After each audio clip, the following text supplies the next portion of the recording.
निश्चित रूप से। यहाँ अकबर और बीरबल की एक कहानी है जिसमें बीरबल अपनी बुद्धि से एक जटिल समस्या का समाधान करते हैं। यह कहानी काफी विस्तृत है ताकि आपको पर्याप्त शब्द मिल सकें।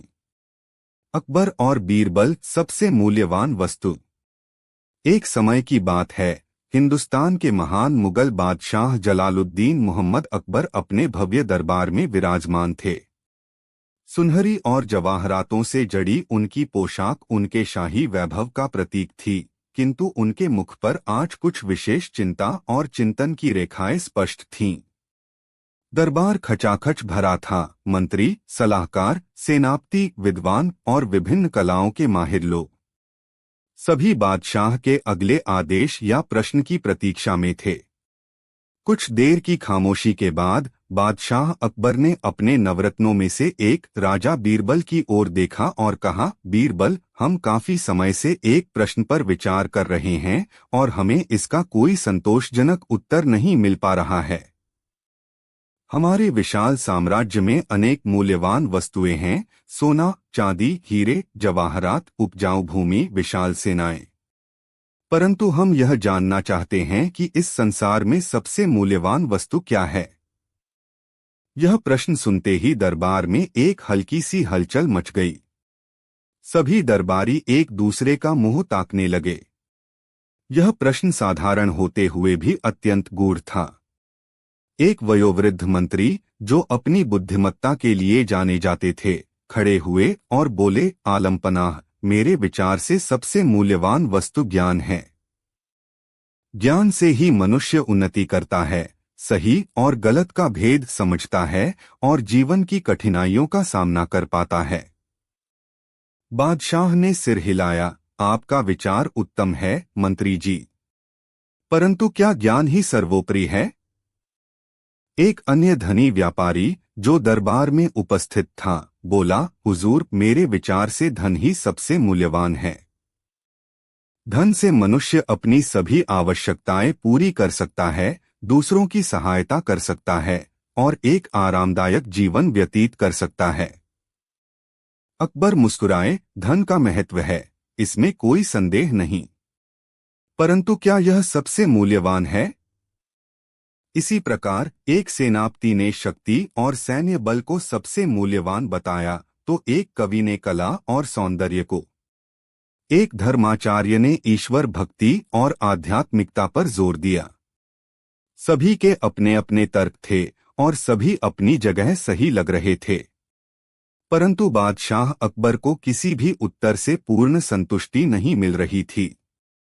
उनकी दृष्टि बार बार बीरबल को खोज रही थी, जो शांत भाव से यह सब सुन रहे थे और उनके चेहरे पर एक हल्की सी रहस्यमयी मुस्कान थी। अंततः अकबर ने बीरबल से पूछा, बीरबल, तुम चुप क्यों हो? इस विषय पर तुम्हारे क्या विचार हैं? क्या तुम हमें बता सकते हो कि संसार की सबसे मूल्यवान वस्तु क्या है? बीरबल ने अदब से झुककर कहा, जहांपनाह, मेरे विचार से इन सभी वस्तुओं का अपना अपना महत्व है। ज्ञान, धन, शक्ति, कला, भक्ति, ये सभी जीवन के महत्वपूर्ण अंग हैं। परंतु यदि मुझसे पूछा जाए कि सबसे मूल्यवान वस्तु क्या है, तो मेरा उत्तर थोड़ा भिन्न होगा। दरबार में सभी की उत्सुकता बढ़ गई। बादशाह ने कहा, तो बताओ बीरबल, तुम्हारे अनुसार वह क्या है? बीरबल बोले, आलमपनाह, मेरे विचार से संसार की सबसे मूल्यवान वस्तु है आवश्यकता के समय मिलने वाली सहायता या समय पर किया गया उपकार। यह उत्तर सुनकर दरबार में कुछ लोग चौंके, कुछ ने सहमति में सिर हिलाया, तो कुछ को यह बात थोड़ी अटपटी लगी। अकबर ने अपनी भ्रेकुटी सिकोड़ते हुए कहा, बीरबल, तुम्हारा उत्तर कुछ अस्पष्ट है। क्या तुम इसे और स्पष्ट कर सकते हो? कैसे एक छोटी सी सहायता सोने चांदी या ज्ञान से भी अधिक मूल्यवान हो सकती है? बीरबल ने मुस्कुराते हुए कहा, जहांपनाह, मैं इसे एक कहानी के माध्यम से स्पष्ट करना चाहूंगा, यदि आपकी आज्ञा हो। अवश्य, बीरबल, बादशाह ने कहा। हम तुम्हारी कहानी सुनने को उत्सुक हैं। बीरबल ने कहना शुरू किया। एक बार एक बहुत धनी व्यापारी था जिसके पास अकूत संपत्ति थी। सोने की अशर्फियों से भरे संदूक, हीरे जवाहरात का भंडार, दूर दूर तक फैली जमीनें और कई बड़े बड़े जहाज जो विदेशों से व्यापार करते थे। उसे अपनी संपत्ति पर बड़ा गर्व था। वह मानता था कि धन से दुनिया की हर चीज खरीदी जा सकती है और हर समस्या का समाधान किया जा सकता है। एक दिन वह व्यापारी अपने एक जहाज पर सवार होकर एक लंबी समुद्री यात्रा पर निकला। उसके साथ कुछ अंगरक्षक और नौकर चाकर भी थे। जहाज कीमती सामान से लदा हुआ था। यात्रा के कुछ दिन तो आराम से बीते, परंतु फिर समुद्र में एक भयानक तूफान आ गया। ऊंची ऊंची लहरें जहाज से टकराने लगीं, तेज हवाओं ने पाल फाड़ दिए और देखते ही देखते जहाज एक चट्टान से टकराकर टूटने लगा। व्यापारी और उसके साथियों ने किसी तरह अपनी जान बचाने की कोशिश की। कुछ लोग डूब गए, कुछ तैरकर किसी लकड़ी के सहारे बचने का प्रयास करने लगे। व्यापारी भी एक टूटे हुए तख्ते को पकड़कर लहरों से जूझ रहा था। उसके सारे हीरे जवाहरात, सोने की अशर्फियां और कीमती सामान समुद्र में समा चुका था। अब उसके पास केवल उसके पहने हुए कपड़े और वह लकड़ी का तख्ता था जिसके सहारे वह अपनी जान बचाने की कोशिश कर रहा था। घंटों तक वह लहरों से लड़ता रहा। भूख, प्यास और थकान से उसका शरीर चूर चूर हो रहा था। उसे लगने लगा था कि अब उसका अंत निकट है। उसकी सारी दौलत, उसका सारा घमंड, सब कुछ व्यर्थ लग रहा था। उसे केवल एक ही चीज की चाह थी, थोड़ी सी सूखी जमीन और पीने के लिए कुछ बूंद पानी। तभी उसे दूर एक छोटा सा द्वीप दिखाई दिया।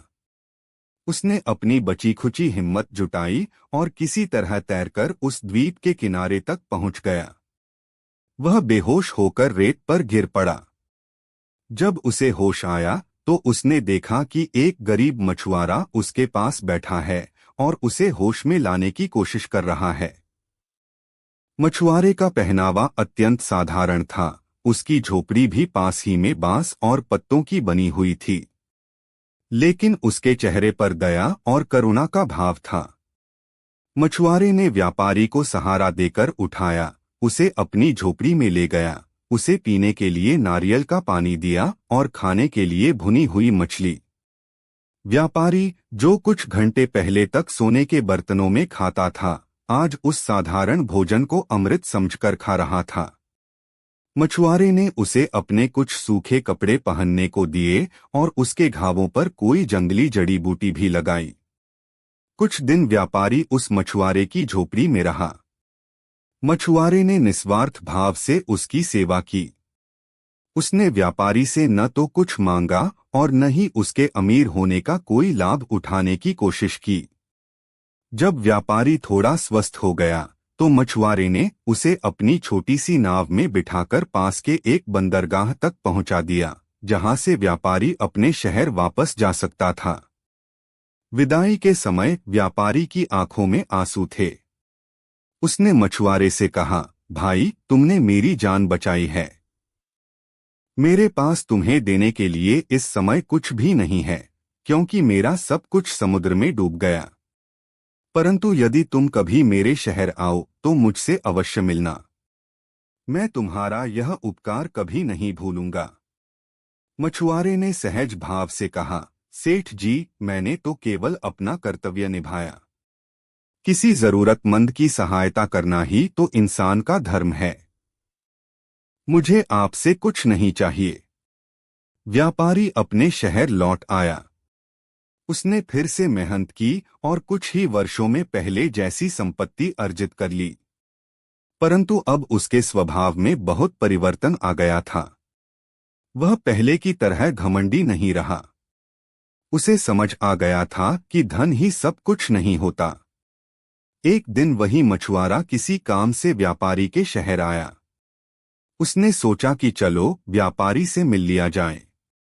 जब वह व्यापारी की आलीशान हवेली पर पहुंचा तो द्वारपालों ने उसे उसकी साधारण वेशभूषा देखकर अंदर जाने से रोक दिया। मछुआरे ने कहा कि वह व्यापारी का मित्र है, पर द्वारपालों ने विश्वास नहीं किया।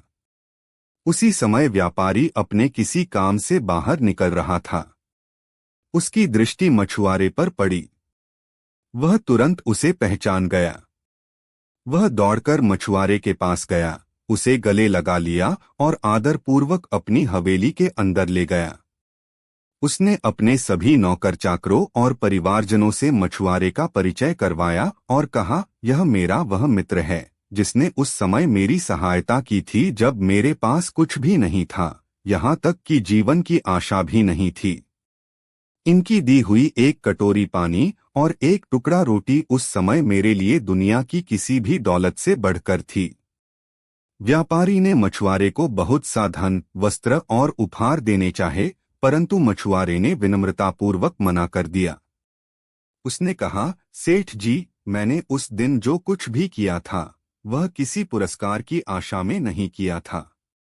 आपकी जान बच गई, मेरे लिए यही सबसे बड़ा संतोष है। फिर भी व्यापारी के बहुत आग्रह करने पर उसने केवल कुछ आवश्यक वस्तुएं ही स्वीकार कीं। कहानी समाप्त करके बीरबल चुप हो गए। दरबार में सन्नाटा छाया हुआ था।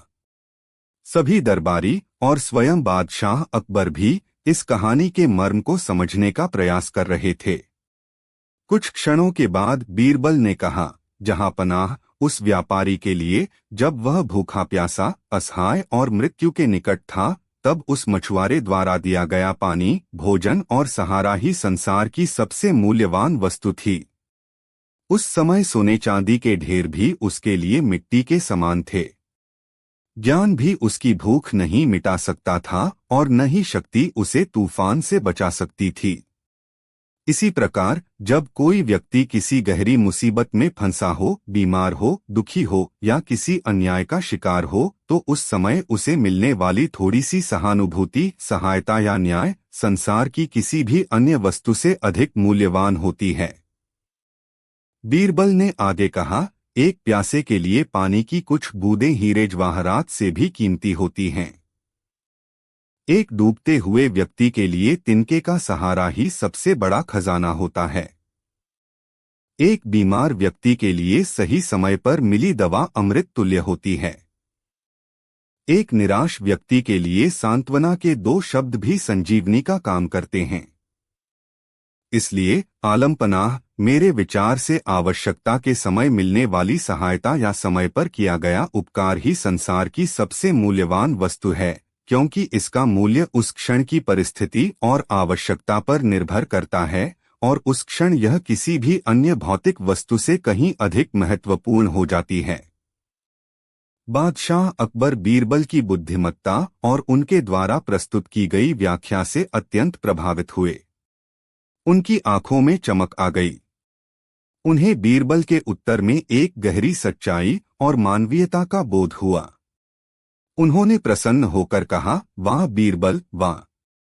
तुमने एक बार फिर अपनी असाधारण सूझबूझ का परिचय दिया है। तुम्हारा उत्तर न केवल तर्कसंगत है, बल्कि अत्यंत मानवीय भी है। निसंदेह आवश्यकता के समय की गई छोटी सी मदद भी उस क्षण में सबसे बड़ी दौलत से बढ़कर होती है। तुमने हमारी आंखें खोल दी। बादशाह ने बीरबल को बहुमूल्य उपहारों से सम्मानित किया और दरबार में उपस्थित सभी लोगों ने बीरबल की बुद्धिमत्ता की भूरी भूरी प्रशंसा की। उस दिन सभी को यह सबक मिला कि भौतिक वस्तुओं का मूल्य समय और परिस्थिति के अनुसार बदलता रहता है, परंतु निस्वार्थ भाव से की गई सेवा और समय पर किया गया उपकार सदैव अमूल्य रहता है। यह वह मूल्य है जिसे न तो खरीदा जा सकता है और न ही बेचा जा सकता है, इसे केवल अनुभव किया जा सकता है और कृतज्ञता के साथ याद रखा जा सकता है। इस प्रकार बीरबल ने एक बार फिर अपनी चतुराई और गहरी समझ से बादशाह अकबर और पूरे दरबार को एक महत्वपूर्ण जीवन दर्शन सिखाया। यह कहानी आज भी हमें यह याद दिलाती है कि मानवीय संवेदनाएं और समय पर की गई सहायता ही किसी भी समाज की सबसे बड़ी पूंजी होती हैं। निश्चित रूप से यहाँ अकबर और बीरबल की एक और कहानी है जो बीरबल की असाधारण समझदारी को दर्शाती है और इसे विस्तृत रूप में प्रस्तुत किया गया है। बीरबल की समझदारी, चोरी हुई अंगूठी और बुद्धिमान छड़िया। मुगल सल्तनत के सुनहरे दौर में जब बादशाह जलालुद्दीन मोहम्मद अकबर का प्रताप चारों दिशाओं में फैला हुआ था, उनका दरबार न केवल अपनी शानो शौकत के लिए बल्कि न्याय और बुद्धिमत्ता के लिए भी प्रसिद्ध था। बादशाह अकबर स्वयं कला, साहित्य और ज्ञान के बड़े पारखी थे और उन्होंने अपने दरबार में एक से बढ़कर एक विद्वानों, कलाकारों और सलाहकारों को स्थान दिया था, जिन्हें नवरत्न कहा जाता था। इन नवरत्नों में राजा बीरबल का स्थान अद्वितीय था। बीरबल अपनी हाजिर जवाबी, पैनी बुद्धि और किसी भी जटिल से जटिल समस्या को चुटकियों में सुलझा देने की अद्भुत क्षमता के लिए पूरे हिंदुस्तान में विख्यात थे। एक सुबह जब सूरज की पहली किरणें आगरा के किले की दीवारों को चूम रही थीं, बादशाह अकबर अपने निजी कक्ष में कुछ चिंतित अवस्था में टहल रहे थे। उनके माथे पर गहरी चिंता की लकीरें थीं और उनका चेहरा उतरा हुआ था। कुछ देर पहले ही उन्हें पता चला था कि उनकी सबसे प्रिय अंगूठी, जो उन्हें उनके पिता हुमायूं से विरासत में मिली थी और जिसे वे अत्यंत शुभ मानते थे, अपने स्थान से गायब थी। यह अंगूठी न केवल बेशकीमती थी, बल्कि उससे बादशाह की भावनाएं भी जुड़ी हुई थीं। बादशाह ने तुरंत अपने सबसे भरोसेमंद सेवकों और अंगरक्षकों को बुलाया। कक्ष की हर वस्तु को उलट-पुलट कर देखा गया, हर कोने की तलाशी ली गई, परंतु अंगूठी का कहीं पता न चला। बादशाह का क्रोध बढ़ता जा रहा था। उन्हें संदेह था कि अंगूठी चोरी हुई है और चोर कोई बाहरी व्यक्ति नहीं, बल्कि उनके महल में उनके आसपास रहने वाला ही कोई है। हमारी प्रिय अंगूठी गायब है, बादशाह गरजते हुए बोले, और हमें पूरा यकीन है कि यह हमारे महल के ही किसी व्यक्ति का काम है। जिसने भी यह गुस्ताखी की है, वह स्वयं सामने आ जाए, वरना अंजाम बहुत बुरा होगा। कक्ष में उपस्थित सभी सेवक डर से कांपने लगे। सभी ने अपनी बेगुनाही की कस्में खाईं, परंतु बादशाह का क्रोध शांत नहीं हो रहा था। उन्हें समझ नहीं आ रहा था कि चोर का पता कैसे लगाया जाए। उनके मुख्य सुरक्षा अधिकारी ने सुझाव दिया कि सभी संदिग्ध सेवकों से कड़ी पूछताछ की जाए, शायद यातना के डर से कोई सच उगल दे। परंतु बादशाह अकबर यद्यपि क्रुद्ध थे, फिर भी न्यायप्रिय थे। वे नहीं चाहते थे कि किसी निर्दोष को सजा मिले। इसी उधेड़बुन में उन्हें अपने सबसे बुद्धिमान सलाहकार बीरबल की याद आई। उन्होंने तुरंत बीरबल को दरबार में हाजिर होने का आदेश भेजा। कुछ ही समय में बीरबल बादशाह के समक्ष उपस्थित हुए। उन्होंने बादशाह के चेहरे पर चिंता और क्रोध के भाव देखे और विनम्रता से पूछा, आलमपनाह, क्या बात है? आप इतने चिंतित क्यों लग रहे हैं? बादशाह ने पूरी घटना बीरबल को विस्तार से बताई। बीरबल, उन्होंने कहा, हमारी प्रिय अंगूठी चोरी हो गई है।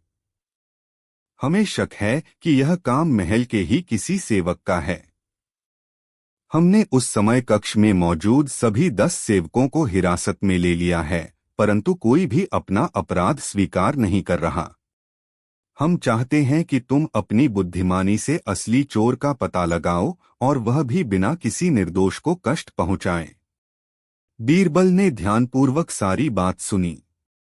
उन्होंने उन 10 सेवकों को देखा जो एक कोने में भयभीत खड़े थे। बीरबल के चेहरे पर एक हल्की सी मुस्कान आई, जिसे देखकर बादशाह को कुछ तसल्ली हुई। उन्हें विश्वास था कि बीरबल कोई न कोई रास्ता अवश्य निकाल लेंगे। बीरबल ने कहा, जहां पनाह, आप चिंता न करें। चोर का पता अवश्य चलेगा। मुझे बस थोड़ा समय और आपकी अनुमति चाहिए कि मैं इन सेवकों से अपने तरीके से पूछताछ कर सकूं। बादशाह ने सहमति में सिर हिला दिया। तुम्हें पूरी छूट है, बीरबल। बस हमें हमारी अंगूठी वापस चाहिए और दोषी को सजा मिलनी चाहिए। बीरबल उन 10 सेवकों के पास गए और उन्हें ध्यान से देखा। फिर वे बोले, देखो, तुम सब बादशाह के सेवक हो और उन पर तुम्हारा विश्वास है। जिसने भी यह गलती की है, यदि वह अभी सच बता दे तो शायद बादशाह उसे माफ कर दें। परंतु यदि तुमने मेरा सहयोग नहीं किया तो परिणाम अच्छे नहीं होंगे। सभी सेवक एक स्वर में अपनी बेगुनाही दोहराने लगे। कोई भी अपराध स्वीकार करने को तैयार नहीं था। बीरबल मुस्कुराए और बोले, ठीक है, यदि तुम लोग सच नहीं बताना चाहते तो कोई बात नहीं। मेरे पास एक दूसरा तरीका है जिससे चोर का पता चल जाएगा। उन्होंने एक पहरेदार को बुलाया और उसे आदेश दिया, बाजार से एक ही आकार और मोटाई की 10 लकड़ियां लेकर आओ। ध्यान रहे, सभी लकड़ियां बिल्कुल एक जैसी होनी चाहिए। पहरेदार कुछ ही देर में बीरबल के कहे अनुसार 10 लकड़ियां ले आया।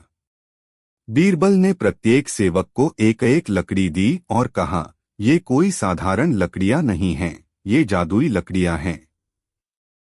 तुम सब इन लकड़ियों को आज रात अपने पास रखकर सोना। जिसने भी बादशाह की अंगूठी चुराई होगी, उसकी लकड़ी रात भर में 1 इंच लंबी हो जाएगी। कल सुबह जब तुम सब ये लकड़ियां लेकर आओगे तो जिसकी लकड़ी लंबी होगी वही चोर माना जाएगा।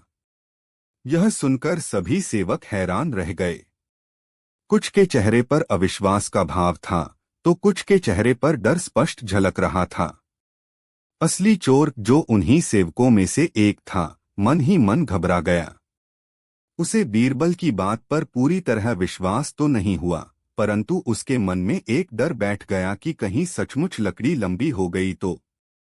बीरबल ने सभी सेवकों को अपने अपने घर जाने की अनुमति दे दी और सुबह उन्हीं लकड़ियों के साथ पुनः उपस्थित होने का आदेश दिया। रात भर असली चोर को नींद नहीं आई। वह बार बार अपनी लकड़ी को देखता रहा। उसे बीरबल की बात रह रहकर याद आ रही थी। अगर सच में यह लकड़ी 1 इंच लंबी हो गई तो मैं पकड़ा जाऊंगा। बादशाह मुझे कठोर दंड देंगे, उसने सोचा। बहुत सोचने के बाद उसे एक उपाय सूझा। क्यों न मैं इस लकड़ी को पहले से ही 1 इंच छोटा कर दूं?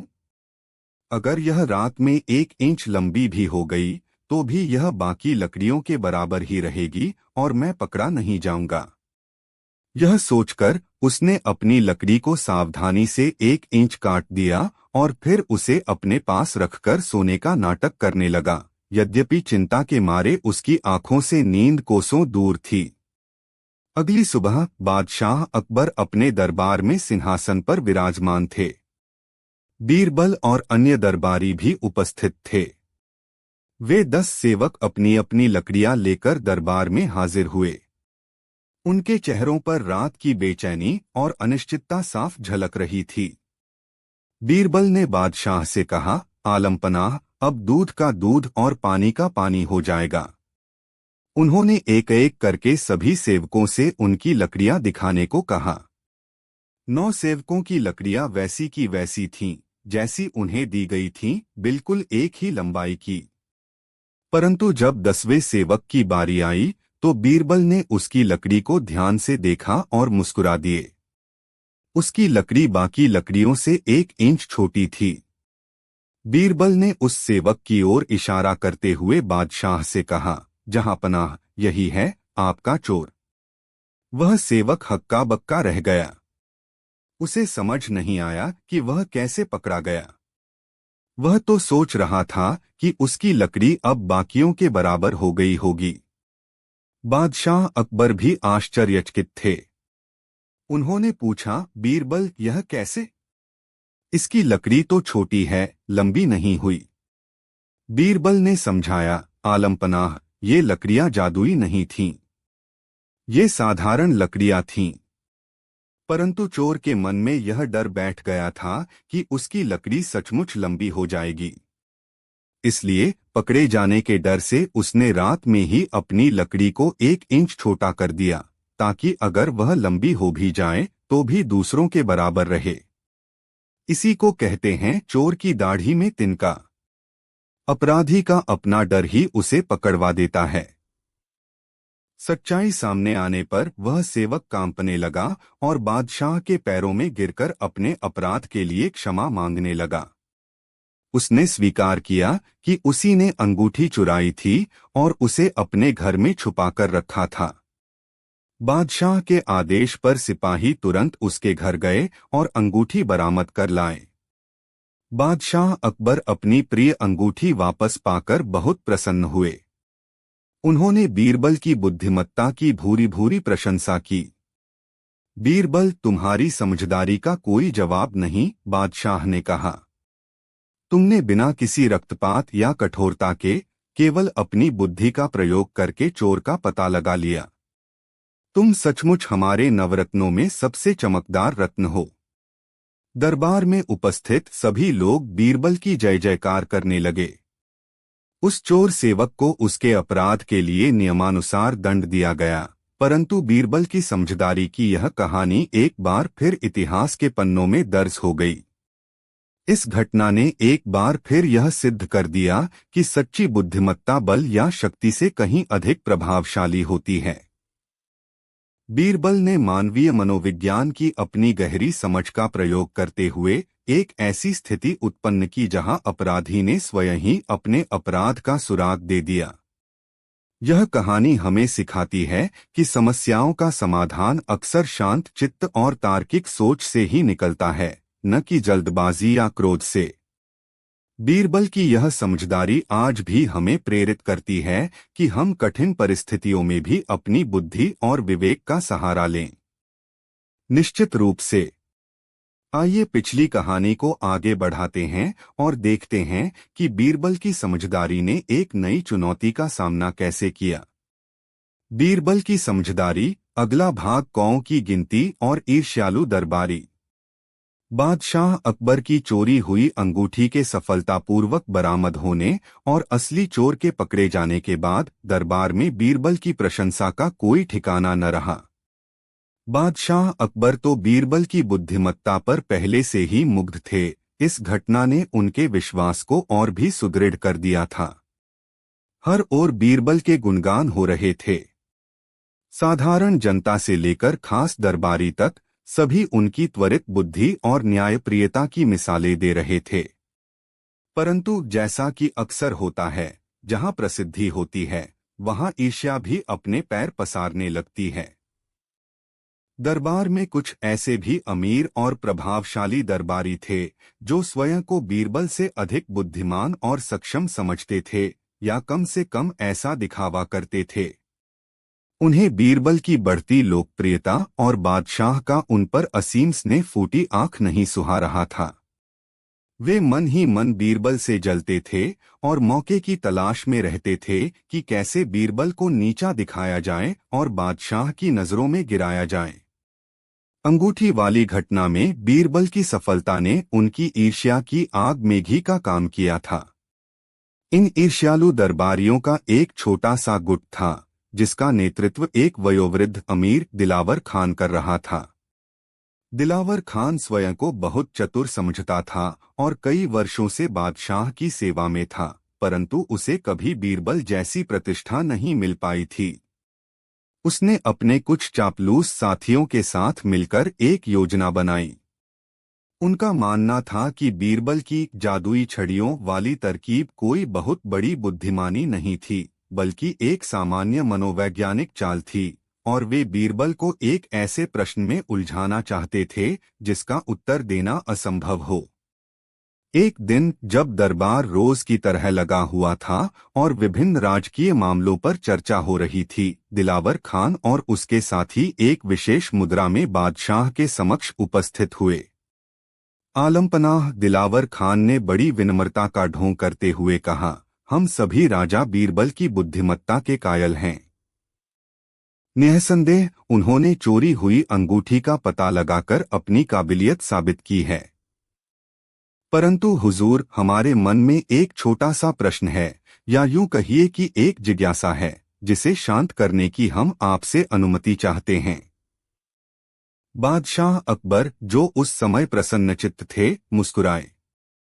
कहिए दिलावर खान, क्या बात है? ऐसी कौन सी जिज्ञासा है जो आपको इतना विचलित कर रही है? दिलावर खान ने कहा, जहांपनाह, हम सब यह मानते हैं कि बीरबल जी अत्यंत बुद्धिमान हैं। परंतु कभी कभी कुछ समस्याएं ऐसी होती हैं जिनका समाधान तर्कों या साधारण बुद्धिमत्ता से परे होता है।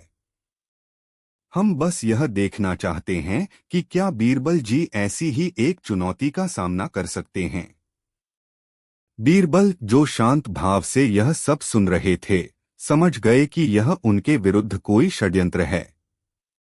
उनके चेहरे पर हल्की सी मुस्कान तैर गई। बादशाह ने बीरबल की ओर देखा और फिर दिलावर खान से पूछा, ठीक है, हम तुम्हारी चुनौती स्वीकार करते हैं। बताओ, वह क्या प्रश्न है जिससे तुम बीरबल की परीक्षा लेना चाहते हो? दिलावर खान और उसके साथियों के चेहरे पर विजय की एक क्षीण सी मुस्कान उभरी। उन्हें लगा कि उनका जाल सफल हो रहा है। दिलावर खान ने कहा, आलमपनाह, हमारा प्रश्न बहुत सीधा और सरल है। हम बस यह जानना चाहते हैं कि हमारे इस विशाल और समृद्ध शहर आगरा में कुल कितने कौए हैं। यह प्रश्न सुनते ही दरबार में उपस्थित अधिकांश लोग चौंक गए। यह कैसा बेतुका सवाल था। आगरा शहर में कौओं की गिनती करना तो असंभव कार्य था। कौए कोई स्थिर वस्तु तो थे नहीं कि उन्हें गिना जा सके। वे पल पल अपनी जगह बदलते रहते थे, शहर से बाहर जाते थे, बाहर से शहर में आते थे। बादशाह अकबर भी कुछ क्षणों के लिए सोच में पड़ गए। उन्हें भी यह प्रश्न मूर्खतापूर्ण लगा, परंतु उन्होंने दिलावर खान को चुनौती देने की अनुमति दे दी थी, इसलिए वे पीछे नहीं हट सकते थे। उन्होंने बीरबल की ओर देखा, जिनके चेहरे पर अभी भी वही शांत और रहस्यमयी मुस्कान थी। क्यों बीरबल? बादशाह ने पूछा, क्या तुम इस प्रश्न का उत्तर दे सकते हो? क्या तुम बता सकते हो कि आगरा में कुल कितने कौए हैं? दिलावर खान और उसके साथी मन ही मन प्रसन्न हो रहे थे। उन्हें पूरा विश्वास था कि बीरबल इस जाल में फंस जाएंगे। यदि वे कहते कि यह असंभव है, तो उनकी बुद्धिमत्ता पर प्रश्नचिन्ह लग जाएगा। और यदि वे कोई अंदाजन संख्या बताते, तो दिलावर खान उसे तुरंत गलत साबित करने की कोशिश करता। बीरबल ने अदब से झुककर कहा, आलमपनाह, प्रश्न बहुत रोचक है और मैं इसका उत्तर देने का प्रयास अवश्य करूंगा, परंतु मुझे इसके लिए कुछ समय चाहिए होगा। कितना समय? दिलावर खान ने तुरंत पूछा, मानो वह बीरबल को कोई बहाना बनाने का मौका नहीं देना चाहता हो। बीरबल ने सहजता से उत्तर दिया, मुझे लगता है 1 सप्ताह का समय पर्याप्त होगा। 1 सप्ताह बाद मैं आपको आगरा शहर में कौओं की सटीक संख्या बता दूंगा। यह सुनकर दिलावर खान और उसके साथी चकित रह गए। उन्हें उम्मीद थी कि बीरबल या तो मना कर देंगे या कोई गोलमोल जवाब देंगे, परंतु 1 सप्ताह में कौओं की गिनती करने का दावा करना उनकी समझ से परे था। फिर भी वे मन ही मन खुश थे कि बीरबल ने चुनौती स्वीकार कर ली है और अब उनका अपमानित होना निश्चित है। बादशाह ने कहा, ठीक है बीरबल, तुम्हें 1 सप्ताह का समय दिया जाता है। हम भी यह जानने को उत्सुक हैं कि तुम इस पहेली को कैसे सुलझाते हो। अगले 7 दिनों तक बीरबल ने ऐसा कुछ नहीं किया जिससे लगे कि वे कौओं की गिनती कर रहे हैं। वे रोज की तरह दरबार में आते, अपने दैनिक कार्य करते और शाम को अपने घर चले जाते। दिलावर खान और उसके साथी रोज उन पर नजर रखते और आपस में कानाफूसी करते कि बीरबल अब बुरी तरह फंस गए हैं और उनके पास कोई जवाब नहीं होगा। वे अपनी सफलता की खुशी मनाने लगे थे। 1 सप्ताह बाद दरबार फिर से लगा। सभी की निगाहें बीरबल पर टिकी थीं। दिलावर खान और उसके साथी विशेष रूप से उत्साहित थे। बादशाह अकबर ने पूछा, बीरबल, क्या तुमने अपना कार्य पूरा कर लिया? क्या तुम हमें बता सकते हो कि आगरा में कुल कितने कौए हैं? बीरबल ने अपने स्थान से उठकर कहा, जी जहांपनाह, मैंने कौओं की गिनती पूरी कर ली है। दरबार में एक क्षण के लिए सन्नाटा छा गया। फिर दबीबी हंसी और कानाफूसी शुरू हो गई। दिलावर खान ने व्यंग्यात्मक मुस्कान के साथ पूछा, तो श्रीमान कृपया बताने का कष्ट करें कि आगरा में कुल कितने कौए हैं। बीरबल ने अत्यंत गंभीर और आत्मविश्वासपूर्ण स्वर में उत्तर दिया, आगरा शहर में इस समय ठीक 99,999 कौए हैं। यह संख्या सुनकर दिलावर खान जोर से हंस पड़ा। यह कैसे संभव है बीरबल? तुमने इतनी सटीक गिनती कैसे कर ली? क्या तुमने हर कौए से जाकर पूछा था? उसके साथियों ने भी उसका साथ दिया। बादशाह अकबर भी कुछ हैरान थे, परंतु वे बीरबल की बुद्धिमत्ता से परिचित थे। उन्होंने शांत रहने का इशारा किया और बीरबल से पूछा, बीरबल तुम इतने निश्चित कैसे हो? यदि तुम्हारी गिनती में कोई त्रुटि हुई तो? यदि कौओं की संख्या इससे कम या अधिक निकली तो? बीरबल ने उसी शांत भाव से उत्तर दिया, आलमपनाह मेरी गिनती बिल्कुल सटीक है। परंतु यदि आपको कौओं की संख्या इससे अधिक मिलती है तो इसका अर्थ यह होगा कि आगरा के कौओं के कुछ रिश्तेदार उनसे मिलने के लिए पास पड़ोस के शहरों और गांवों से यहां आए हुए हैं। दरबार में कुछ लोग मुस्कुरा दिए। बीरबल ने आगे कहा, और यदि जहांपनाह आपको कौओं की संख्या मेरी बताई गई गिनती से कम मिलती है तो इसका सीधा सा अर्थ यह होगा कि आगरा के कुछ कौए अपने रिश्तेदारों से मिलने के लिए शहर से बाहर दूसरे शहरों और गांवों में गए हुए हैं। यह सुनकर दिलावर खान और उसके साथियों के चेहरे का रंग उड़ गया। बीरबल ने ऐसा जवाब दिया था जिसकी उन्होंने कल्पना भी नहीं की थी। बीरबल का उत्तर अकाट्य था। कोई भी व्यक्ति यह साबित नहीं कर सकता था कि आगरा के कौए बाहर नहीं गए हैं या बाहर से नहीं आए हैं। बीरबल ने बड़ी चतुराई से अपनी बात को सही सिद्ध कर दिया था और प्रश्न पूछने वालों को ही निरुत्तर कर दिया था। बादशाह अकबर अपनी हंसी नहीं रोक पाए। वे खिलखिलाकर हंस पड़े। वाह बीरबल वाह! मान गए तुम्हारी हाजिर जवाबी और बुद्धिमानी को। तुमने एक बार फिर साबित कर दिया कि तुम्हारा कोई सानी नहीं है। दरबार में उपस्थित अन्य दरबारी भी बीरबल की प्रशंसा करने लगे। दिलावर खान और उसके साथी शर्मिंदगी से सिर झुकाए खड़े थे। उनकी सारी योजना धरी की धरी रह गई थी और वे स्वयं उपहास का पात्र बन गए थे।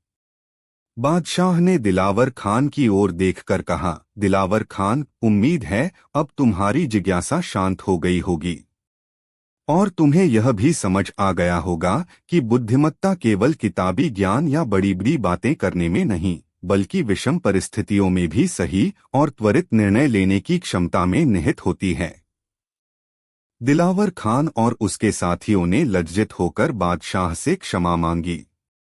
इस प्रकार बीरबल ने एक बार फिर अपनी अद्वितीय समझदारी और हाजिर जवाबी से न केवल एक कठिन और मूर्खतापूर्ण प्रतीत होने वाले प्रश्न का उत्तर दिया, बल्कि अपने ईर्ष्यालु विरोधियों को भी करारा जवाब दिया।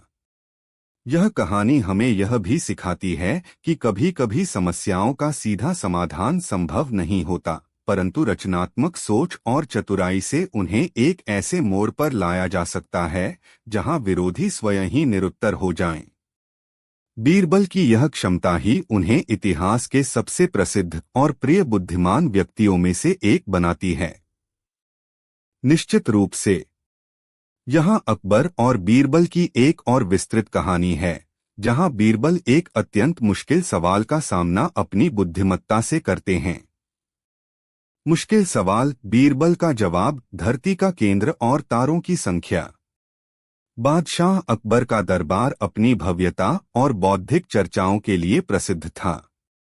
विभिन्न राज्यों के दूत, विद्वान, कलाकार और जिज्ञासु लोग अक्सर बादशाह के दरबार में अपनी कला या ज्ञान का प्रदर्शन करने आते थे। बादशाह अकबर स्वयं भी ज्ञान के पिपासु थे और उन्हें नई नई बातें जानने और कठिन पहेलियों को सुलझाने में विशेष आनंद आता था। उनके नवरत्नों में राजा बीरबल अपनी असाधारण बुद्धि और हाजिर जवाबी के कारण बादशाह के सबसे प्रिय थे और अक्सर मुश्किल परिस्थितियों में बादशाह उन्हीं की ओर आशा भरी निगाहों से देखते थे। एक बार फारस आधुनिक ईरान के शाह ने अपने एक अत्यंत चतुर और विद्वान दूत को कुछ उपहारों और एक पत्र के साथ बादशाह अकबर के दरबार में भेजा। फारसी दूत अपनी वाक्पटुता और ज्ञान के लिए अपने देश में विख्यात था। उसका एक गुप्त उद्देश्य यह भी था कि वह मुगल दरबार की बुद्धिमत्ता, विशेषकर बीरबल की ख्याति की परीक्षा ले सके, जिसके चर्चे फारस तक पहुंचे थे। फारसी दूत का दरबार में भव्य स्वागत किया गया। उपहारों के आदान प्रदान और औपचारिक बातों के बाद दूत ने बादशाह अकबर से कहा, आलमपनाह, आपके न्याय और बुद्धिमत्ता की कीर्ति दूर दूर तक फैली हुई है। हमारे शाह ने विशेष रूप से आपके दरबार की बौद्धिक क्षमता और विशेषकर आपके प्रिय सलाहकार राजा बीरबल की प्रज्ञा के बारे में बहुत कुछ सुना है। यदि आपकी अनुमति हो तो मैं कुछ ऐसे प्रश्न पूछना चाहूंगा जो हमारे मन में काफी समय से हैं और जिनका संतोषजनक उत्तर हमें कहीं नहीं मिला। बादशाह अकबर को यह चुनौती स्वीकार थी। उन्हें अपने दरबार और विशेषकर बीरबल की क्षमताओं पर पूरा भरोसा था। अवश्य श्रीमान दूत, बादशाह ने कहा, आप अपने प्रश्न पूछ सकते हैं। हमें प्रसन्नता होगी यदि हम आपकी जिज्ञासा को शांत कर सकें। फारसी दूत ने अपनी मखमली थैली से एक पत्र निकाला और उसे पढ़ते हुए कहा, आलमपना, हमारे शाह और हमारे विद्वत जन दो प्रश्नों के उत्तर जानना चाहते हैं। पहला प्रश्न है, इस विशाल पृथ्वी का ठीक ठीक केंद्र कहाँ है? और दूसरा प्रश्न है, आकाश में कुल कितने तारे हैं? ये प्रश्न सुनते ही पूरे दरबार में सन्नाटा छा गया। ये साधारण प्रश्न नहीं थे। इनका उत्तर देना लगभग असंभव था। पृथ्वी इतनी विशाल है, उसका केंद्र बिंदु खोजना किसी व्यक्ति के लिए कैसे संभव हो सकता है? और आकाश के अनगिनत तारों की गिनती करना, यह तो कल्पना से भी परे था।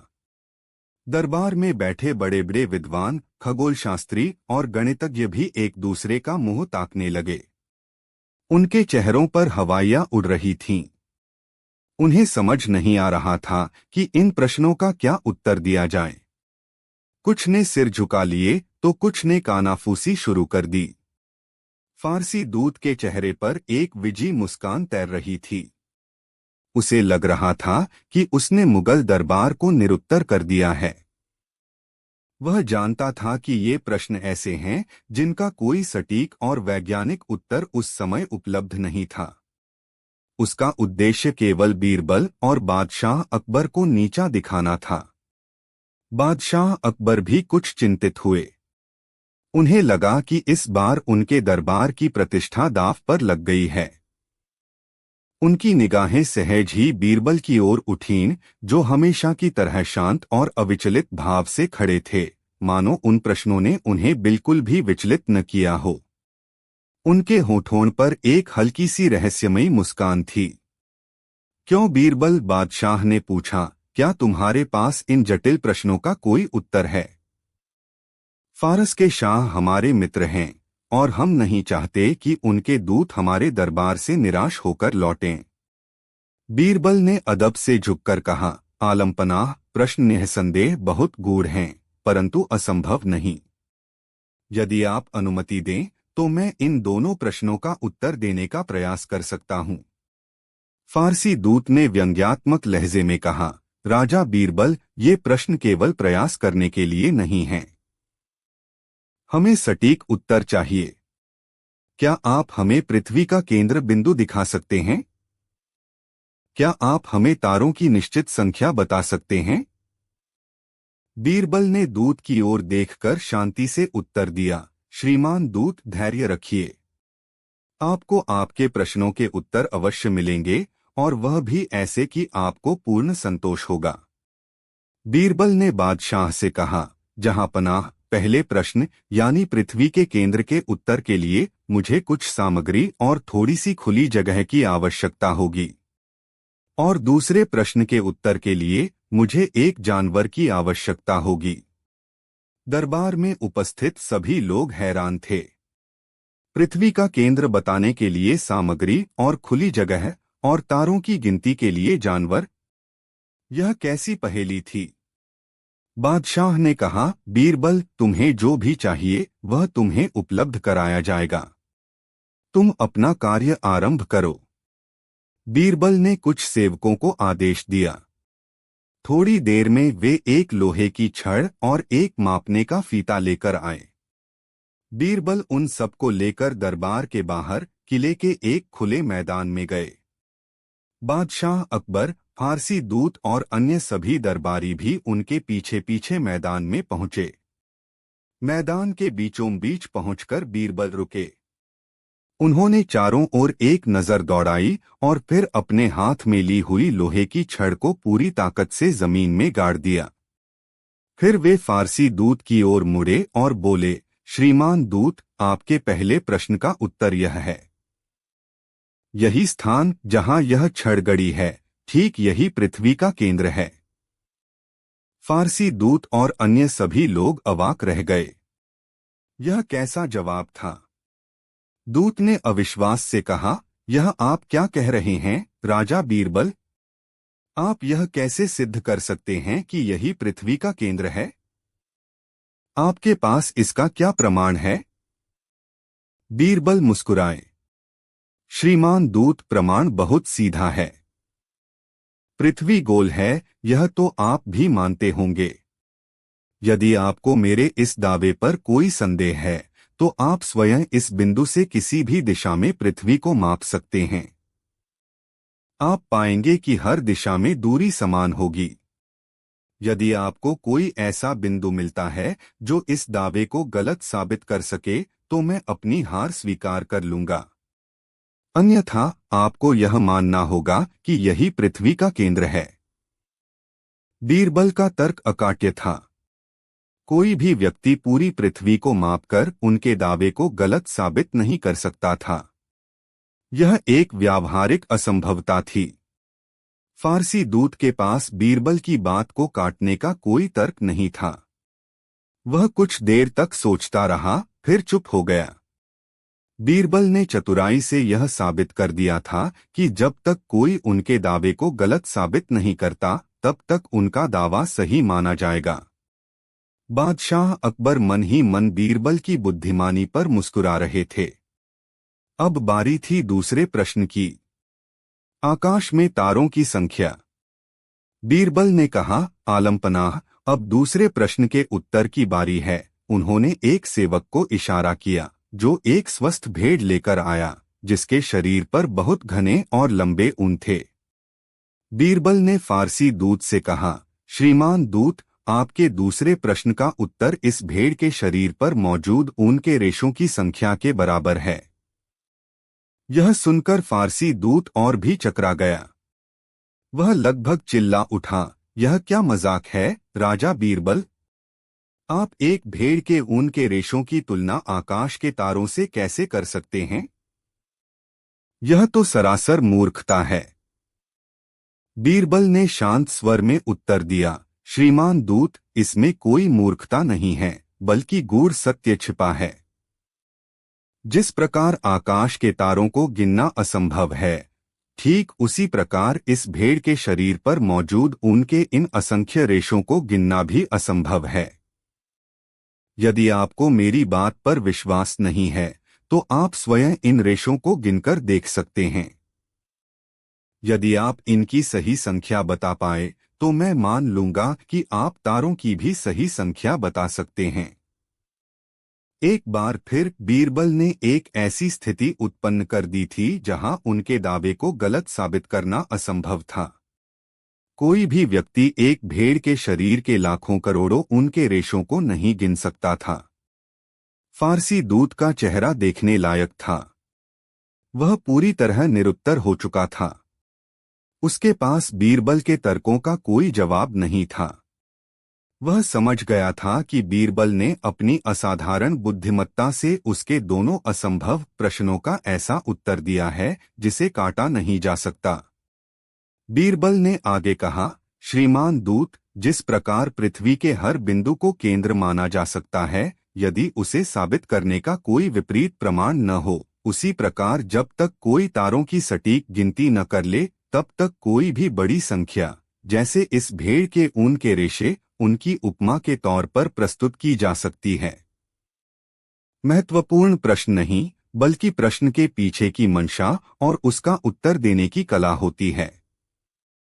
बादशाह अकबर अपनी प्रसन्नता छिपा नहीं सके। वे जोर से हंसे और बोले, शाबाश बीरबल, शाबाश। तुमने एक बार फिर अपनी अद्वितीय बुद्धिमत्ता का परिचय दिया है। तुमने न केवल इन कठिन प्रश्नों के उत्तर दिए, बल्कि यह भी दर्शा दिया कि बुद्धिमत्ता केवल ज्ञान का भंडार नहीं, बल्कि परिस्थितियों के अनुसार सही तर्क प्रस्तुत करने की क्षमता है। फारसी दूत यद्यपि अपने उद्देश्य में असफल रहा था, फिर भी बीरबल की प्रतिभा से प्रभावित हुए बिना न रह सका। उसने अपनी हार स्वीकार की और बीरबल की बुद्धिमत्ता की प्रशंसा की। राजा बीरबल, उसने कहा, मैंने आपके बारे में बहुत कुछ सुना था, परंतु आज प्रत्यक्ष देखकर मैं कायल हो गया हूँ। आपकी बुद्धि वास्तव में असाधारण है। मैं बादशाह सलामत और आपके दरबार की इस बौद्धिक क्षमता का संदेश अपने शाह तक अवश्य पहुंचाऊंगा। बादशाह अकबर ने बीरबल को बहुमूल्य उपहारों से सम्मानित किया।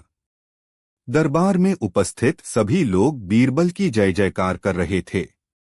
यह घटना मुगल दरबार के इतिहास में एक और सुनहरे अध्याय के रूप में जुड़ गई, जो बीरबल की असाधारण समझदारी और किसी भी मुश्किल सवाल का सामना करने की उनकी अद्भुत क्षमता को दर्शाती थी। यह कहानी हमें सिखाती है कि कई बार ऐसे प्रश्न या समस्याएं हमारे सामने आती हैं, जिनका सीधा या तथ्यात्मक उत्तर देना संभव नहीं होता। ऐसी स्थिति में रचनात्मक सोच, हाजिर जवाबी और तार्किक दृष्टिकोण अपनाकर भी समाधान निकाला जा सकता है, या कम से कम प्रश्नकर्ता को निरुत्तर किया जा सकता है। बीरबल की यही कला उन्हें अद्वितीय बनाती थी। वे जानते थे कि हर ताले के लिए एक चाबी होती है, बस उसे खोजने की दृष्टि चाहिए। निश्चित रूप से। आइए पिछली कहानी मुश्किल सवाल, बीरबल का जवाब, धरती का केंद्र और तारों की संख्या को आगे बढ़ाते हैं और देखते हैं कि फारसी दूत के जाने के बाद दरबार में क्या घटित होता है और बीरबल की समझदारी कैसे एक नई चुनौती का सामना करती है। मुश्किल सवाल, बीरबल का जवाब, अगला भाग, सच्ची कला और अहंकारी चित्रकार। फारसी दूत के सम्मानपूर्वक विदा होने के बाद बादशाह अकबर के दरबार में कई दिनों तक बीरबल की बुद्धिमत्ता और हाजिर जवाबी की चर्चा होती रही। जिस प्रकार उन्होंने पृथ्वी के केंद्र और तारों की संख्या जैसे असंभव प्रतीत होने वाले प्रश्नों के उत्तर दिए थे, उससे उनकी ख्याति और भी बढ़ गई थी। बादशाह अकबर तो पहले से ही बीरबल के प्रशंसक थे, अब वे उन पर और भी अधिक गर्व करने लगे थे। हालांकि दरबार में कुछ ऐसे लोग भी थे जिन्हें बीरबल की यह निरंतर प्रशंसा और बादशाह का उन पर विशेष स्नेह खटकता था। पिछली बार दिलावर खान और उसके साथियों को मुंह की खानी पड़ी थी, परंतु वे अभी भी मौके की तलाश में थे कि कैसे बीरबल को नीचा दिखाया जा सके। उन्हें लगता था कि बीरबल की सफलता केवल चालाकी और शब्दों के खेल पर आधारित है, न कि वास्तविक ज्ञान या योग्यता पर। इसी बीच कंधार से एक प्रसिद्ध चित्रकार उस्ताद ज़मीर मुगल दरबार में अपनी कला का प्रदर्शन करने आया।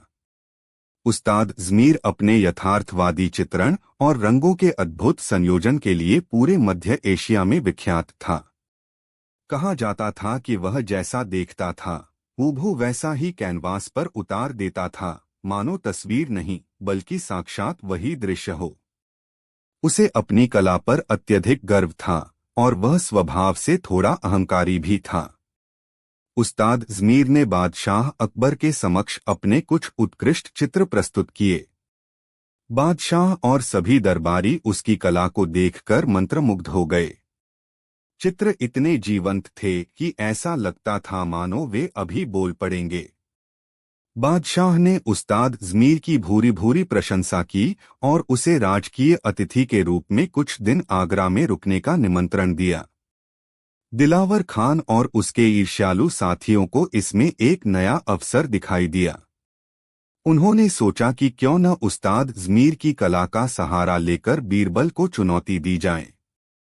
उनकी योजना थी कि उस्ताद ज़मीर से कोई ऐसा चित्र बनवाया जाए जिसकी नकल करना या जिसके बारे में कोई चतुराईपूर्ण टिप्पणी करना बीरबल के लिए असंभव हो।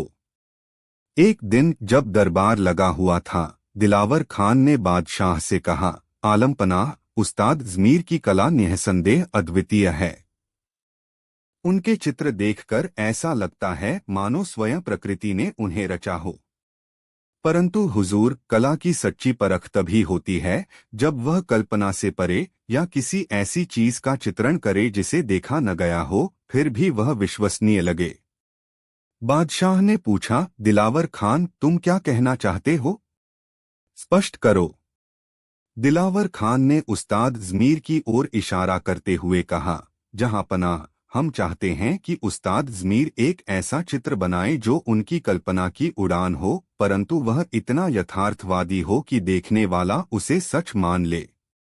और फिर हम यह देखना चाहेंगे कि हमारे बुद्धिमान सलाहकार राजा बीरबल उस चित्रकला की क्या व्याख्या करते हैं या उसमें क्या खूबी या खामी निकालते हैं। बीरबल, जो यह सब सुन रहे थे, समझ गए कि यह एक और जाल है, परंतु उनके चेहरे पर कोई शिकन नहीं आई। उस्ताद ज़मीर, जो अपनी कला पर गर्व करता था, इस चुनौती से उत्साहित हुआ। उसने कहा, आलमपनाह, मुझे यह चुनौती स्वीकार है। मैं एक ऐसा चित्र बनाऊंगा जो आज तक किसी ने न देखा हो, न कल्पना की हो। और मैं विश्वास दिलाता हूं कि वह इतना सजीव होगा कि आप सभी चकित रह जाएंगे। बादशाह ने अनुमति दे दी। उस्ताद ज़मीर को चित्र बनाने के लिए 1 सप्ताह का समय दिया गया और उसे सभी आवश्यक सामग्री उपलब्ध कराई गई। वह एक अलग कक्ष में पूरी गोपनीयता के साथ अपना चित्र बनाने में जुट गया। दिलावर खान और उसके साथी मन ही मन प्रसन्न थे कि इस बार बीरबल अवश्य फंसेंगे। 1 सप्ताह बाद उस्ताद ज़मीर अपना बनाया हुआ विशाल चित्र लेकर दरबार में उपस्थित हुआ। चित्र एक मखमली पर्दे से ढका हुआ था। दरबार में उत्सुकता का माहौल था। सभी यह देखने को आतुर थे कि उस्ताद ज़मीर ने ऐसा क्या बनाया है। उस्ताद ज़मीर ने बादशाह से पर्दा हटाने की अनुमति मांगी। अनुमति मिलते ही उसने पर्दा हटा दिया। सामने जो चित्र था, उसे देखकर सभी दरबारी और स्वयं बादशाह अकबर भी आश्चर्य से स्तब्ध रह गए। चित्र में एक अत्यंत भयानक और विचित्र जानवर का दृश्य था। उसका सिर शेर का था, धड़ घोड़े का, पैर हाथी के और पूंछ मगरमच्छ की। उसके पंख बाज के थे और सींग बारहसिंगे के। उसकी आंखें दहकते हुए अंगारों जैसी थीं और उसके मुंह से धुआं निकल रहा था। जानवर एक उजाड़ और पथरीले परिदृश्य में खड़ा था, जिसके पीछे डूबते सूरज का लाल प्रकाश फैल रहा था, जिससे पूरा दृश्य और भी भयावह लग रहा था। चित्र इतना यथार्थवादी था कि एक क्षण के लिए सभी को लगा मानो सचमुच ऐसा कोई प्राणी उनके सामने खड़ा हो। रंगों का संयोजन, जानवर की मांसपेशियों का उभार, उसकी आंखों की क्रूरता, सब कुछ इतना सटीक था कि देखने वालों के रोंगटे खड़े हो गए। उस्ताद ज़मीर ने गर्व से अपने चित्र की ओर देखा। आलमपनाह, उसने कहा, यह है मेरी कल्पना का प्राणी, अजायबुल मखलूका। मैंने इसे विभिन्न जानवरों के सबसे शक्तिशाली और भयानक अंगों को मिलाकर बनाया है। क्या कोई कह सकता है कि यह सजीव नहीं लग रहा? सभी ने एक स्वर में उसकी कला की प्रशंसा की। दिलावर खान ने बीरबल की ओर व्यंग्यात्मक दृष्टि से देखा और कहा, क्यों राजा बीरबल, अब आप इस अद्भुत कलाकृति के बारे में क्या कहेंगे? क्या इसमें कोई त्रुटि है या यह पूर्णतः दोषरहित है? सभी की निगाहें बीरबल पर टिक गईं। बीरबल शांत भाव से चित्र को बहुत ध्यान से देख रहे थे। कुछ देर तक वे चुपचाप चित्र का अवलोकन करते रहे। उनके चेहरे पर कोई विशेष भाव नहीं था, जिससे यह अनुमान लगाना कठिन था कि वे क्या सोच रहे हैं। अंततः बीरबल मुस्कुराए और बोले, उस्ताद ज़मीर, आपकी कला वास्तविक में अद्भुत है। आपने विभिन्न प्राणियों के अंगों को इतनी कुशलता से संयोजित किया है कि यह जीव अत्यंत सजीव और भयानक प्रतीत हो रहा है। रंगों का चयन और बारीकियां भी प्रशंसनीय हैं। उस्ताद ज़मीर यह सुनकर और भी गर्व से फूल गया। दिलावर खान को लगा कि बीरबल के पास कहने को कुछ नहीं है, इसलिए वे केवल प्रशंसा कर रहे हैं। परंतु बीरबल ने अपनी बात जारी रखी, तथापि उस्ताद जी, इतनी उत्कृष्ट कलाकृति में एक छोटी सी, बहुत ही छोटी सी कमी रह गई है, जिसे शायद आपने ध्यान नहीं दिया। यह सुनते ही उस्ताद ज़मीर का चेहरा उतर गया। कमी? मेरी कलाकृति में? यह असंभव है। मैंने हर छोटी से छोटी बात का ध्यान रखा है। दिलावर खान ने भी तुरंत कहा, हाँ बीरबल, तुम व्यर्थ में दोष निकालने का प्रयास मत करो। यह चित्र सर्वथा उत्तम है। बीरबल ने शांति से कहा, मैं व्यर्थ में दोष नहीं निकाल रहा हूं। मैं केवल एक तथ्य की ओर ध्यान आकर्षित कर रहा हूं। उस्ताद ज़मीर, आपने इस अद्भुत और भयानक प्राणी को बनाया जो विभिन्न जानवरों का मिश्रण है। आपने इसके सिर, धड़, पैर, पूंछ, पंख और सींग सब कुछ अलग अलग जानवरों से लिया है। परंतु आपने इस प्राणी को सांस लेते हुए कैसे दिखाया है, यह स्पष्ट नहीं है। शेर का सिर है, परंतु क्या शेर की तरह नाक से सांस ले रहा है, या घोड़े की तरह नथुनों से, या फिर हाथी की सूंड की तरह कोई विशेष अंग है जिससे यह सांस लेता और छोड़ता है। आपके चित्र में यह प्राणी इतना जीवंत लग रहा है कि उसके श्वास लेने की प्रक्रिया भी स्पष्ट होनी चाहिए थी। बिना श्वास के कोई भी प्राणी, चाहे कितना भी भयानक या शक्तिशाली क्यों न हो, जीवंत नहीं माना जा सकता। बीरबल की यह सूक्ष्म दृष्टि देखकर उस्ताद ज़मीर अवाक रह गया। उसने कभी इस पहलू पर सोचा ही नहीं था। वह केवल बाहरी रूप और भयानकता पर ध्यान केंद्रित कर रहा था। बीरबल ने एक ऐसा बिंदु उठाया था जो तार्किक भी था और कलात्मक दृष्टि से महत्वपूर्ण भी। दरबार में सन्नाटा छा गया। सभी लोग बीरबल की पर्यवेक्षण क्षमता और उनके तर्क से प्रभावित थे। बीरबल ने आगे कहा, कला केवल बाहरी रूप का अनुकरण नहीं है उस्ताद जी। सच्ची कला में गहराई, तर्क और स्वाभाविकता का भी समावेश होना चाहिए। आपका यह प्राणी अद्भुत है, परंतु यदि इसमें जीवन का सबसे मौलिक तत्व श्वास स्पष्ट रूप से चित्रित होता, तो यह निःसंदेह संसार की सर्वश्रेष्ठ कलाकृतियों में से एक होता। उस्ताद ज़मीर, जो पहले अहंकार से भरा हुआ था, अब लज्जित महसूस कर रहा था। उसे अपनी भूल का एहसास हो गया था। उसने बीरबल के सामने सिर झुका लिया और कहा, राजा बीरबल, आपने मेरी आंखें खोल दी। मैं अपनी कला के घमंड में इतना अंधा हो गया था कि मैंने इस महत्वपूर्ण पहलू पर ध्यान ही नहीं दिया। आपकी पारखी नज़र और गहरी समझ वास्तव में प्रशंसनीय है। मैं आपसे क्षमा चाहता हूं और आपके सुझाव को शिरोधार्य करता हूं। बादशाह अकबर बीरबल की इस सूक्ष्म परख से अत्यंत प्रसन्न हुए। उन्होंने कहा, बीरबल, तुमने एक बार फिर सिद्ध कर दिया कि सच्ची बुद्धिमत्ता केवल बड़ी बड़ी बातों में नहीं, बल्कि छोटी छोटी बारीकियों को समझने में भी निहित होती है।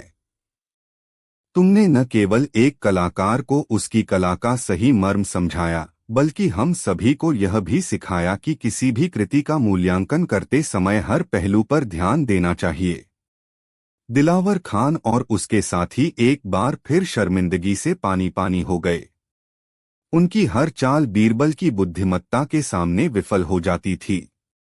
इस घटना के बाद उस्ताद ज़मीर ने बीरबल के सुझाव को ध्यान में रखते हुए अपने चित्र में आवश्यक सुधार किए और वह चित्र वास्तव में और भी अधिक प्रभावशाली बन गया।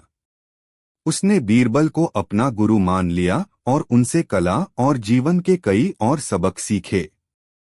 बीरबल की समझदारी की यह कहानी हमें सिखाती है कि किसी भी क्षेत्र में उत्कृष्टता प्राप्त करने के लिए केवल कौशल ही पर्याप्त नहीं होता, बल्कि गहरी समझ, आलोचनात्मक चिंतन और निरंतर सीखने की इच्छा भी आवश्यक होती है।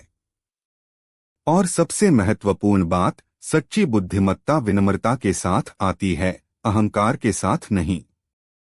उस्ताद ज़मीर, जो अपनी कला पर गर्व करता था, इस चुनौती से उत्साहित हुआ। उसने कहा, आलमपनाह, मुझे यह चुनौती स्वीकार है। मैं एक ऐसा चित्र बनाऊंगा जो आज तक किसी ने न देखा हो, न कल्पना की हो। और मैं विश्वास दिलाता हूं कि वह इतना सजीव होगा कि आप सभी चकित रह जाएंगे। बादशाह ने अनुमति दे दी। उस्ताद ज़मीर को चित्र बनाने के लिए 1 सप्ताह का समय दिया गया और उसे सभी आवश्यक सामग्री उपलब्ध कराई गई।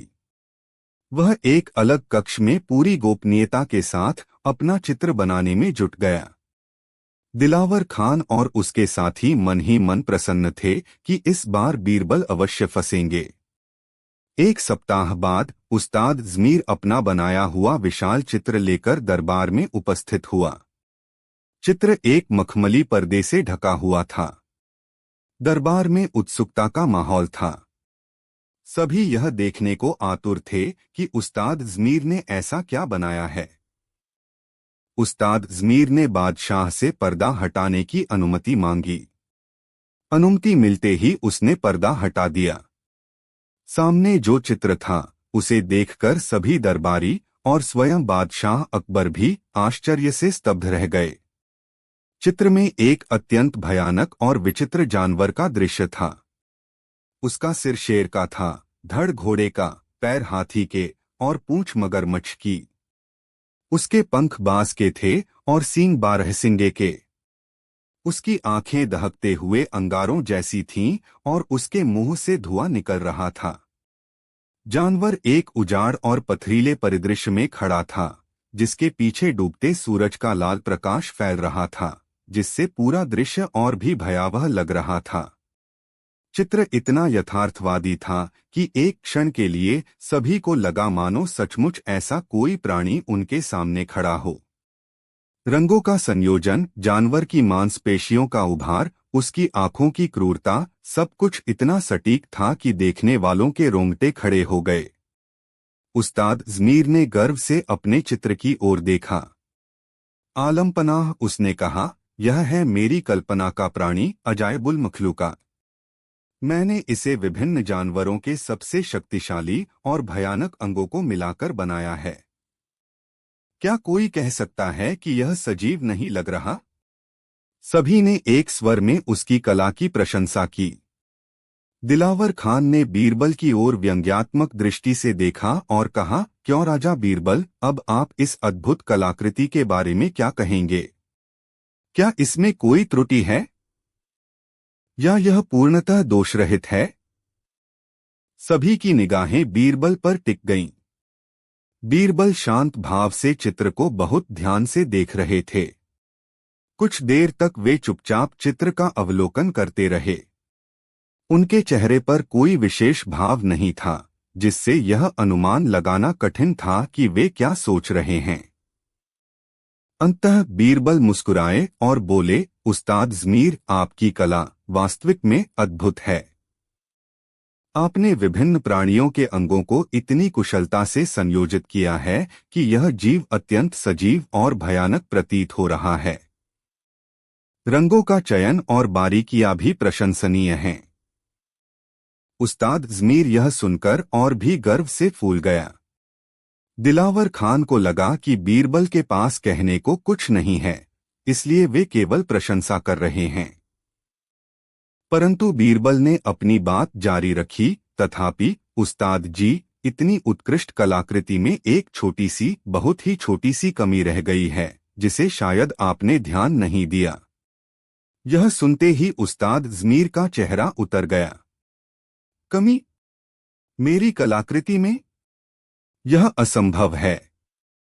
मैंने हर छोटी से छोटी बात का ध्यान रखा है।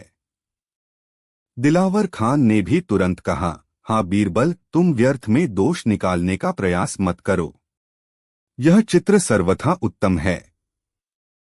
बीरबल ने शांति से कहा, मैं व्यर्थ में दोष नहीं निकाल रहा हूं। मैं केवल एक तथ्य की ओर ध्यान आकर्षित कर रहा हूं। उस्ताद ज़मीर, आपने इस अद्भुत और भयानक प्राणी को बनाया जो विभिन्न जानवरों का मिश्रण है। आपने इसके सिर, धड़, पैर, पूंछ, पंख और सींग सब कुछ अलग अलग जानवरों से लिया है। परंतु आपने इस प्राणी को सांस लेते हुए कैसे दिखाया है, यह स्पष्ट नहीं है। शेर का सिर है, परंतु क्या शेर की तरह नाक से सांस ले रहा है, या घोड़े की तरह नथुनों से, या फिर हाथी की सूंड की तरह कोई विशेष अंग है जिससे यह सांस लेता और छोड़ता है? आपके चित्र में यह प्राणी इतना जीवंत लग रहा है कि उसके श्वास लेने की प्रक्रिया भी स्पष्ट होनी चाहिए थी। बिना श्वास के कोई भी प्राणी, चाहे कितना भी भयानक या शक्तिशाली क्यों न हो, जीवंत नहीं माना जा सकता। बीरबल की यह सूक्ष्म दृष्टि देखकर उस्ताद ज़मीर अवाक रह गया। उसने कभी इस पहलू पर सोचा ही नहीं था। वह केवल बाहरी रूप और भयानकता पर ध्यान केंद्रित कर रहा था। बीरबल ने एक ऐसा बिंदु उठाया था जो तार्किक भी था और कलात्मक दृष्टि से महत्वपूर्ण भी। दरबार में सन्नाटा छा गया। सभी लोग बीरबल की पर्यवेक्षण क्षमता और उनके तर्क से प्रभावित थे। बीरबल ने आगे कहा, कला केवल बाहरी रूप का अनुकरण नहीं है उस्ताद जी। सच्ची कला में गहराई, तर्क और स्वाभाविकता का भी समावेश होना चाहिए। आपका यह प्राणी अद्भुत है, परंतु यदि इसमें जीवन का सबसे मौलिक तत्व श्वास स्पष्ट रूप से चित्रित होता तो यह निःसंदेह संसार की सर्वश्रेष्ठ कलाकृतियों में से एक होता। उस्ताद ज़मीर, जो पहले अहंकार से भरा हुआ था, अब लज्जित महसूस कर रहा था। उसे अपनी भूल का एहसास हो गया था। उसने बीरबल के सामने सिर झुका लिया और कहा, राजा बीरबल, आपने मेरी आंखें खोल दी। मैं अपनी कला के घमंड में इतना अंधा हो गया था कि मैंने इस महत्वपूर्ण पहलू पर ध्यान ही नहीं दिया। आपकी पारखी नजर और गहरी समझ वास्तव में प्रशंसनीय है। मैं आपसे क्षमा चाहता हूं और आपके सुझाव को शिरोधार्य करता हूं। बादशाह अकबर बीरबल की इस सूक्ष्म परख से अत्यंत प्रसन्न हुए। उन्होंने कहा, बीरबल, तुमने एक बार फिर सिद्ध कर दिया कि सच्ची बुद्धिमत्ता केवल बड़ी बड़ी बातों में नहीं, बल्कि छोटी छोटी बारीकियों को समझने में भी निहित होती है। तुमने न केवल एक कलाकार को उसकी कला का सही मर्म समझाया, बल्कि हम सभी को यह भी सिखाया कि किसी भी कृति का मूल्यांकन करते समय हर पहलू पर ध्यान देना चाहिए। दिलावर खान और उसके साथी एक बार फिर शर्मिंदगी से पानी पानी हो गए। उनकी हर चाल बीरबल की बुद्धिमत्ता के सामने विफल हो जाती थी। इस घटना के बाद उस्ताद ज़मीर ने बीरबल के सुझाव को ध्यान में रखते हुए अपने चित्र में आवश्यक सुधार किए और वह चित्र वास्तव में और भी अधिक प्रभावशाली बन गया। उसने बीरबल को अपना गुरु मान लिया और उनसे कला और जीवन के कई और सबक सीखे। बीरबल की समझदारी की यह कहानी हमें सिखाती है कि किसी भी क्षेत्र में उत्कृष्टता प्राप्त करने के लिए केवल कौशल ही पर्याप्त नहीं होता, बल्कि गहरी समझ, आलोचनात्मक चिंतन और निरंतर सीखने की इच्छा भी आवश्यक होती है। और सबसे महत्वपूर्ण बात, सच्ची बुद्धिमत्ता विनम्रता के साथ आती है, अहंकार के साथ नहीं।